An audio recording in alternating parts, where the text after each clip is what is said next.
আসসালামু আলাইকুম। আশা করি সবাই সুস্থ আছেন।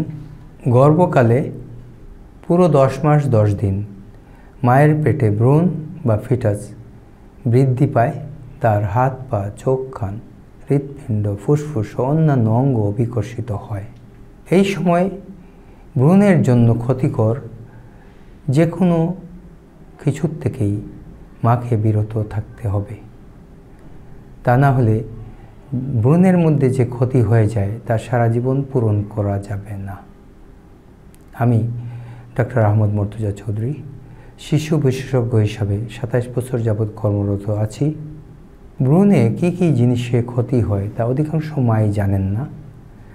আজ আমি ভ্রূণের জন্য ক্ষতিকর মাত্র 6টি বিষয় আপনাদের সামনে উপস্থাপন করব।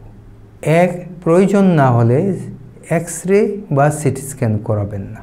2. কাঁচা দুধ, কাঁচা ডিম, টিন জাতীয় খাবার, টুনা, ম্যাকারেল, সার্ডিন জাতীয় সামুদ্রিক মাছ বর্জন করবেন। ক্যাফেইন সমৃদ্ধ কোমল পানীয়, এনার্জি ড্রিঙ্কস, চা, কফি, চকলেট বর্জন করবেন। 4. ধূমপান, সিগারেট, ভেপিং, সাদা, গোল, জর্দা, তামাক বর্জন করবেন।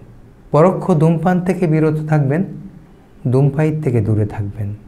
কেননা নিকোটিন মায়ের রক্তে মিশে ভ্রূণের শরীরে ঢুকে ভ্রূণের শরীরের অক্সিজেন ও খাদ্যের সরবরাহ কমিয়ে দেয়।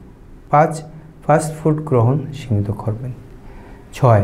সবচেয়ে গুরুত্বপূর্ণ হলো ক্ষতিকর ঔষধ বর্জন করবেন, যেমন ঘুমের ঔষধ, কাশের ঔষধ, হার্বেল ঔষধ, কৃমির ঔষধ, রক্তের কোলেস্টেরল কমানোর ঔষধ, ভিটামিন এ সমৃদ্ধ কোনো ঔষধ, ব্লাড প্রেশার কমানোর জন্য বিটা ব্লকার বা এসি ইনহিবিটর, মুখে খাওয়া ডায়াবেটিসের ঔষধ, অথবা বিস্তারিত জানেন না এমন ঔষধ। গর্ভবতী মায়েরা সুস্থ থাকুন, আপনাদের পেটের সন্তান সুস্থ দেহে বেড়ে উঠুক এই আশায় বিদায় নিচ্ছি। আগামীতে নতুন কোনো বিষয় নিয়ে আপনাদের সামনে আসব।